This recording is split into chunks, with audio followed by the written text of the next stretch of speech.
Grade third का संस्कृत शिक्षा विभाग का जो विज्ञापन अभ्यर्थना है वो अधीनस्थ सेवा चयन बोर्ड को भेज दी गई है।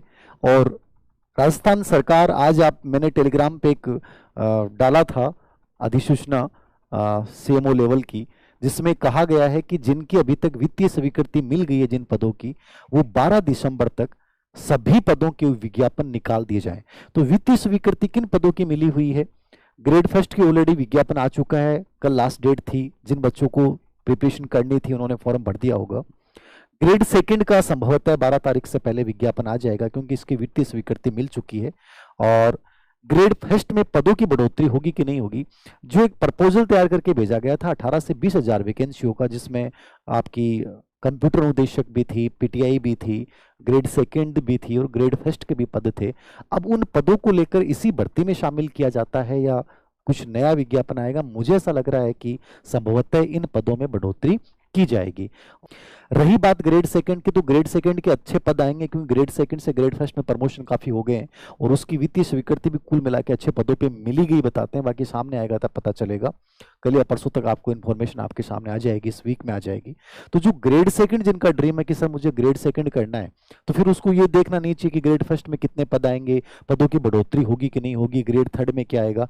फिर उसको कंप्लीटली ग्रेड सेकंड के लिए 100% पूरा सा समर्पित हो जाना चाहिए। अब रही बात रीट और ग्रेड थर्ड की, तो जिन बच्चों का रीट क्वालिफाई नहीं है उनके लिए फरवरी का एग्जाम इन्होंने प्रस्तावित कर रखा है।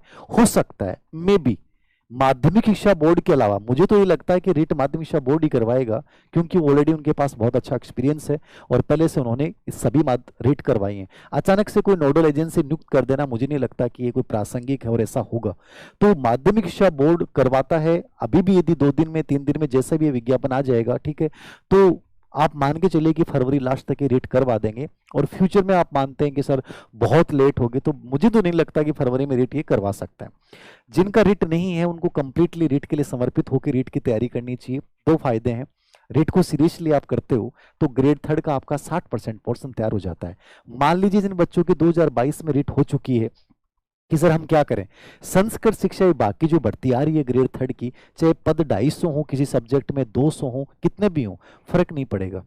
ग्रेड थर्ड की फरवरी के विज्ञापन के आधार पे फरवरी में रेट होती है, अप्रैल में रिजल्ट आता है, मई जून में ग्रेड थर्ड का सामान्य शिक्षा विभाग का विज्ञापन आएगा। कितनी पोस्टों पे आएगा ये कोई नहीं जानता, लेकिन यदि आप ग्रेड थर्ड की प्रिपरेशन करना चाह रहे हो तो फिर आपको ये फर्क नहीं पड़ना चाहिए कि सर कितनी पोस्ट पे आएगा कितनी पोस्ट पे नहीं आएगा, उससे कोई फर्क नहीं पड़ेगा।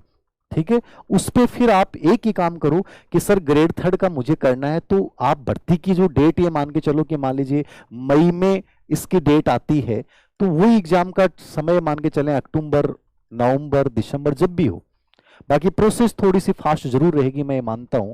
जैसे ग्रेड फर्स्ट के बच्चे कई बार पूछ रहे हैं सर हमारी एग्जाम डेट कब हो सकती है। यदि आपकी पदों की बढ़ोतरी नहीं हो तो इसमें कोई आश्चर्य मत कीजिएगा कि आपसे बहुत जल्दी आपके सामने एग्जाम डेट भी आ सकती है। कि कल फॉर्म भरने की लास्ट डेट गई, आरपीएससी का आरएस का आपने संशोधन देखा होगा कि एग्जाम डेट आ गई कि भाई हम फरवरी के अंतर्गत करवा रहे हैं, तो आप ये क्यों मान के चलें कि सर हम अगले वर्ष से लास्ट ईयर तक एग्जाम होगी। आपकी तैयारी जो है वो इस हिसाब से होनी चाहिए कि सर जुलाई में भी यदि एग्जाम होता है ग्रेड फर्स्ट का तो मैं तैयार हूं। वही उस बच्चे के लिए कि मान लीजिए सेकंड ग्रेड का विज्ञापन 12 दिसंबर से पहले आता है, तो मुझे इस बात के लिए तैयार होना चाहिए कि आने वाले 6 महीने बाद कभी भी एग्जाम हो सकता है और मुझे अपनी तैयारी को उस लेवल पे लेके जाना है। अब मैं कैसे क्या करता हूं क्या नहीं करता हूं ये तुम्हें सोचना पड़ेगा, लेकिन अनावश्यक डर दिमाग में रख रहे हो, उन चीजों में उलझे हुए हो, सर अभी तो विज्ञापन ही नहीं आया उसके बाद, तो देखो इसका तो कोई समाधान नहीं है, ना मेरे पास है ना कुछ और है। समझ बनाइए, चीजें थोड़ी सी तय कीजिए। जो बिल्ली, मैंने एक डायलॉग कई बार बोला है, जो बिल्ली शेर बनने का सपना देखती है उस बिल्ली को चूहे खाने की जो इच्छा है उसको समाप्त करना पड़ेगा। यदि तुम्हें ग्रेड फर्स्ट बनना है तो फिर तुम्हें छोटा लालच त्यागना पड़ेगा कि मैं रीटाली भी कर लूं कि ग्रेड थर्ड भी कर लूं कि, मतलब पॉसिबल को नहीं चीज।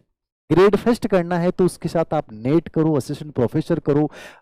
यूपी में अभी टीजीटी पीजीटी की आई हैं, हरियाणा में टीजी पीजीटी की आई हैं, हर स्टेट में आती हैं, दिल्ली में DSSS में टीजीटी पीजीटी आ रही है, केवीएस में आ रहा है, EMRS में आ रहा है। तो केवल एक दिशा में अच्छे से मेहनत करो ना, फिर इन छोटे छोटे चूहों की तरफ ध्यान दोगे तो पॉसिबल ही नहीं है।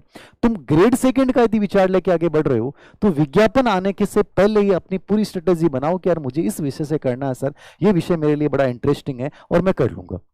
तो चीजों को थोड़ा सा सॉर्ट आउट कीजिए। अभी भी तुम इस कॉन्फ्लिक्ट में हैं कि सर अभी तो कुछ समझ में नहीं आ रहा, सर ग्रेड थर्ड की तरफ चले जाएं क्या? ग्रेड थर्ड की तरफ जाओ तो आपके अंदर ये इच्छा शक्ति होनी चाहिए कि दिनज सेवा चयन बोर्ड का जो एग्जाम पैटर्न है उसके अकॉर्डिंग मैं बेटर कर सकता हूं और जितने भी बड़ी भीड़ आएगी उसमें से मैं निकल सकता हूं। ये होना चाहिए आपका। और ये सवाल किसी से क्यों पूछते हो कि सर ग्रेड थर्ड बेस्ट है, ग्रेड सेकंड बेस्ट है, ग्रेड फर्स्ट बेस्ट है? आपकी अंतरात्मा क्या कहती है? वो सबसे बेस्ट है।